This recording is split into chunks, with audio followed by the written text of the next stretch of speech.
Assalamualaikum warahmatullahi wabarakatuh. Alhamdulillahirrahmanirrahim. Wa bihi nasta'in ala umurnya wadin. Wassalatu wassalamu ala asyrofil anbiya'i wal mursalin wa ala sahbihi ajmain. Assalatu wassalamu ala sayyidi ya Rasulullah uzbiyadi qulati latiyatibni. Alhamdulillah la nikmatil Islam wal iman wa kafa bima minima. Rabbi sholli sadri wa yassir li amri wa uqdatan lisan yafqahu qawli. Saya mau jawab Ibu Titis Bandarjati ya. Dia WA grup di SKDA, dan kalau mau nanya memang kalau lebih cepat ke ini buatin kronologi kejadiannya, kirim ke email saya aja gitu biar saya bisa baca. Kalau di WA grup agak susah, saya terlalu banyak soalnya hal-hal yang bukan nggak penting ya, jadi saya tidak bisa ngecek semuanya. Ini pertanyaannya, tapi ingat ya Bu Titis, siapkan bayaran saya, doa terbaik Al-Fatihah ya. Kalau Anda muslim tambahkan Al-Fatihah masalah Nabi 10 kali, bayaran termahalnya itu. Dear Pak Ridwan, saya Titis yang masuk ke grup SKD. Saya ada masalah dengan KTA Bank KNB, sudah 3 kali datang ke rumah debt kolektornya. Saya dah tinggalin nomor handphone, tapi sampai sekarang saya belum menghubungi karena saya tidak ada dana untuk cicilannya dan gak berani janji kapan bisa bayarnya. Tagihan saya sekarang sudah 83 juta. Apa yang saya lakukan, Pak? Oke. Untuk KTA dan yang lainnya, jadi negosiasi itu tidak nunggu uang ada atau tidak. Loh, kalau nggak ada uang gimana negosiasi? Negosiasi tidak akan tercapai kalau kita tidak punya data ini. Jadi yang harus Anda punyain data dulu untuk negosiasi, data pembayaran Anda. Harusnya Anda ceritakan juga sudah berapa lama Anda ini melakukan KTA tadi, dan berapa yang sudah Anda bayarkan cicilannya, dan berapa yang sudah Anda setorkan totalnya semua gitu. Dan udah berapa lama Anda nyicil itu semua ini, dan berapa lama Anda telatnya sekarang ini. Gini sob ya, lucunya bank ini, kalau kita pada posisi ini, jadikan pembelajaran bagi Anda ketika Anda nggak ada uang ini, masalah seperti ini, untuk tidak main riba lagi. Apapun agama Anda, saya minta kalau memang nanya ke saya, stop dulu untuk riba ini. Karena saya merasakan pedihnya riba, hampir 25 tahun saya main riba ini. Dan luar biasa, saya buang-buang waktu kehidupan saya itu.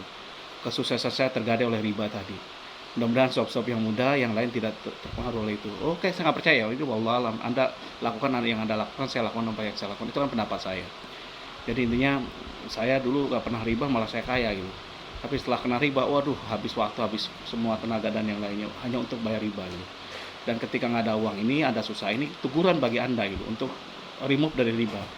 Jadi banyak kawan-kawan saya yang sukses di usia muda yang akhirnya tidak menggunakan riba, dan luar biasa itu. Tanpa terbebani, bisa harga bisa jual lebih murah, segala macam-macam. Oke, kalau nggak ada uang gimana? Ya udah, jadi hutang itu hal terakhir, seperti yang Khalifah Umar bin Aziz ya, Abdul Aziz ngomong bahwa supaya tidak tergadai kemuliaan kita dan kehormatan kita, jangan hutang meskipun kita butuh gitu. Terus gimana ininya kayak, nah ini teguran Anda ketika Anda ngutang kan, anggaplah 50 juta segala macam-macam, Anda pikir bayar segitu mudah gitu, 2 juta atau 3 juta dalam berapa tahun gitu. Tapi ternyata Allah membalikan semua, ternyata sekarang pada posisi sulit. Dan ini pembelajaran bagi Anda semua. Setelah Anda tobat riba, jangan lakukan gali lubang tutup lubang. Kalau mau jual barang-barang yang kira-kira pas moving aja, mungkin motor atau apa yang masih bisa Anda ini kan. Lihat garasi Anda atau lihat gudang-gudang Anda bisa ada yang dijual. Jual, simpan di tabungan, udah gitu itu untuk pembayaran ini Anda gitu. Cara seperti itu. Jangan mudah juga untuk minjem gitu. Gara-gara itu Anda minjem ke siapapun, jangan dulu. Kenapa? Karena hutang KTA ini tidak ada jaminan gitu. Jadi kalau tidak ada jaminan, tidak ada apapun, itu tidak terlalu signifikan. Kenapa? Apalagi kalau KTA ini bunganya tinggi gitu. Jadi Anda sekarang ini apa yang harus saya lakukan Cap untuk ini? Anda harus dapatkan ininya dulu, datanya Anda dulu gitu. Jadi minta ke mereka semua, buatin surat ke mereka semua, sambut dengan baik. Jadi teknik strategi kita kalau melakukan hutang seperti ini, KTA seperti ini adalah pasif aktif pasif gitu. Seperti ini dulu ini kita pedoman hubungan luar negeri kita, aktif pasif gitu. Jadi jangan terlalu aktif juga, jangan terlalu pasif juga gitu. Jadi ketika mereka datang, ya udah, kalau mereka nggak nanyakan ya didiam gitu. Kalau mereka nggak jawab ya udah, tunggu berapa bulan, kirimin surat lagi gitu. Cara yang pertama apa? Pertama, kirimkan mereka dulu SP1, surat permohonan peringatan 1, minta tujuannya di situ perihalnya apa? Permohonan payment history dan outstanding untuk pelunasan hutang SAMI gitu. Jadi minta payment history kita dari awal sampai akhir ya. Payment history dari awal sampai akhir, dan outstanding kita untuk pelunasan hutang, rencana pelunasan ini. Seperti itu. Dengan hormat bla bla bla, dengan ini kami mohon gini, kasih waktu di bawahnya. waktunya 2 minggu sampai 1 bulan aja. Kami mohon karena berikut hutang kami bla bla bla, telah datang tuh petugas lapangan ke kantor ke rumah kami, dan kami ucapkan terima kasih, sangat kami kooperatif untuk menyelesaikan masalah ini, meskipun saat ini kami masih belum ada dana, tapi ada niatan kami untuk menyelesaikan dengan cara-cara menjual aset kami dan yang lainnya bla bla, ngomong aja seperti itu dulu. Dan untuk itu kami untuk menyelesaikan masalah ini, kami minta payment history, satu payment history dari awal sampai akhir kami, kedua outstanding hutang kami. Demikian surat ini kami buat bla bla bla. Sekarang tanggal 27, kami tunggu selambat-lambatnya tanggal 14 Juni 2021. Kasih waktu 2 minggu aja. Jam bersekian nih. Hari ini jam sekian. Terima kasih.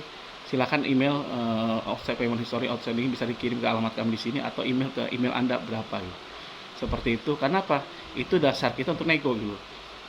Nah, kok kalau Bang nggak nanggapi, kirim SP1A gitu loh, bahwa kedudukan konsumen sama kita ini sama gitu. Karena kalau dia enggak, dia melanggar pasal 28 nih. Undang-undang perlindungan konsumen gitu. Jadi kedudukan antara kita dan mereka itu sama. Berarti ketiga, lembaga pembiayaan itu prudent sob. Pasti dia punya catatan, nggak mungkin enggak gitu. Kalau enggak, tembusin ke OJK. Kalau SP1A di situ apa? Peringatan somasi bahwa ini kami belum menerima ini. Nah, kita sekarang balik. Daripada tadinya dia yang ngejar, kita yang ngejar mereka. Pasti mereka ogah-ogahan ngasih payment history. Nah, itu kesempatan kita untuk buying time ini. Buying time ini bukan kita mau ngulur-ngulur waktu nggak bayar, enggak, bukan gitu. Kita niatkan buying time kita ini supaya kapan Tuhan itu bisa memberikan rezeki pada kita gitu. Nah, caranya apa? Anda berhemat segala macam-macam gitu. Faktor utama ketika Anda menyelesaikan masalah riba ini, hutang ini, adalah pertama Anda tobat dulu. Karena apa? Tobat itu pembuka kunci keberkahan gitu. Jadi ketika Anda tobat, berkah dah kebuka kuncinya, dan insya Allah Anda usaha apapun pasti ada hasilnya gitu. Tapi kalau Anda nggak tobat, masih gali lubang tutup lubang, masih mengandalkan manusia, masih menyalahkan Tuhan, menyalahkan kehidupan, selesai udah. Jadi tobat, ikhlas gitu. Syukuri apa yang ada sekarang. Kedua, Anda jangan lupa berdoa gitu. Doa dari siapapun. Ketika perbaiki hubungan Anda dengan keluarga, baik dengan suami, istri, orang tua, anak-anak, dan yang lainnya gitu. Berbuat baik aja. Keempat, jangan menyalahkan siapapun gitu. Anda dimaki-maki orang, dan diapa-apain orang, segala, sabar aja, diem aja. Kuncinya jangan berkelat-kelit, jangan nambah permusuhan gitu. Karena berkah akan hilang ketika kita sering ribut di rumah tangga dan yang lainnya. Tapi kalau kita rumah tangga baik-baik aja, meskipun ada krisis ekonomi, lagi susah, lagi apa, tetap jalan insya Allah. Berkah itu tetap buka pintunya. Pasti ada jalan rezeki yang tidak disangka-sangka. Itu intinya, kuncinya. Jadi intinya seperti itu. Terus yang penyelesaiannya lainnya apa? Jadi Anda tunggu surat dari dia, terus buying time aja terus seperti itu. Setelah nanti suatu saat negosiasi ada payment history-nya, Anda pelajari berapa yang Anda terima dan berapa yang Anda sudah bayarkan gitu. Jangan ngomong bunga denda dulu.